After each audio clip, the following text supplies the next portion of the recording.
Halo, selamat pagi anak-anak. Kembali lagi dengan saya, Ayu Terustina Panjaitan. Pagi ini, saya akan membahas tentang menilai karya melalui resensi. Materi di kelas 11 SMA. Adapun kompetensi dasar yang akan kita capai pagi ini yaitu 3.16, membandingkan isi berbagai resensi untuk menemukan sistematika sebuah resensi. Lalu 4.16, menyusun sebuah resensi dengan memperlihatkan hasil perbandingan beberapa teks resensi. Berikut pengertian dari resensi, saya ambil dari Kamus Besar Bahasa Indonesia. Yang pertama, pertimbangan atau pembicaraan tentang buku, ulasan buku. Yang kedua, pendapat atau pertimbangan redaksi tentang hasil kesenian, kesusastraan, dan sebagainya. Maka, resensi merupakan menilai, membahas, mengkritik, atau mengungkapkan kembali isi yang ada di dalam sebuah karya dengan cara memaparkan data-data, sinopsis, dan kritikan terhadap karya tersebut. Berikut merupakan unsur-unsur atau sistematika resensi. Yang pertama, judul resensi. Yang kedua, identitas buku yang diresensi. Yang ketiga, pendahuluan. Yang keempat, inti atau isi resensi. Yang kelima, keunggulan buku dan kekurangan buku. Yang keenam, penutup. Judul resensi merupakan judul resensi berbeda dengan judul buku. Judul dibuat secara semenarik mungkin dan mencerminkan isi karya yang diresensi. Selanjutnya yaitu identitas buku yang diresensi merupakan penyusunan ialah yaitu judul buku, pengarang, penerbit, tahun terbit, dimensi buku, dan harga buku. Tampak jelas seperti buku yang sudah diresensi yang ada di samping. Selanjutnya yaitu pendahuluan.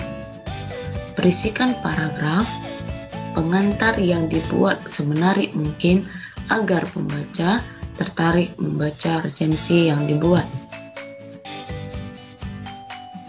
Selanjutnya yaitu inti atau isi resensi merupakan bagian penting dari sebuah sinopsis, berisi tentang sinopsis, ulasan singkat secukupnya, keunggulan buku, kelemahan buku, serta bahasa yang digunakan. Keunggulan buku dan kekurangan buku merupakan isi resensi mengenai keunggulan dan kelemahan sebuah buku ditulis oleh penulis resensi secara objektif. Berikut jenis-jenis resensi. Yang pertama, resensi informatif, yaitu resensi yang hanya menyampaikan isi dari resensi secara singkat dan umum dari keseluruhan isi buku. Yang kedua, jenis-jenis resensi yaitu resensi deskriptif, merupakan resensi yang membahas secara detail pada tiap bagian atau babnya. Yang ketiga, resensi kritis, merupakan resensi yang berbentuk ulasan, detail dengan metodologi ilmu pengetahuan tertentu. Isi dari resensi biasanya kritis dan objektif dalam menilai buku. Selanjutnya, tujuan resensi. Yang pertama yaitu tujuannya membuat pembaca mengetahui gambaran dan penilaian umum dari sebuah hasil karya secara singkat. Yang kedua, mengetahui kelebihan dan kelemahan karya yang diresensi. Yang ketiga, menguji kualitas karya dan membandingkan terhadap karya ilmiahnya.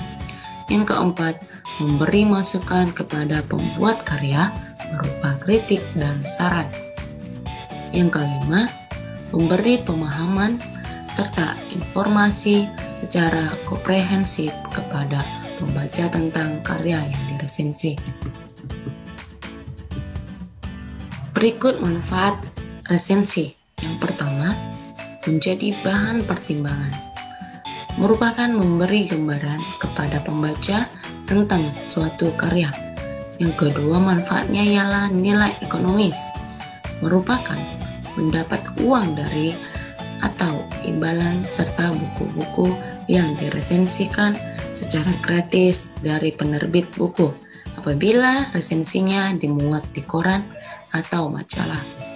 Yang ketiga, manfaat resensi ialah sarana promosi buku, yaitu buku yang diresensi adalah buku baru yang belum pernah diresensi.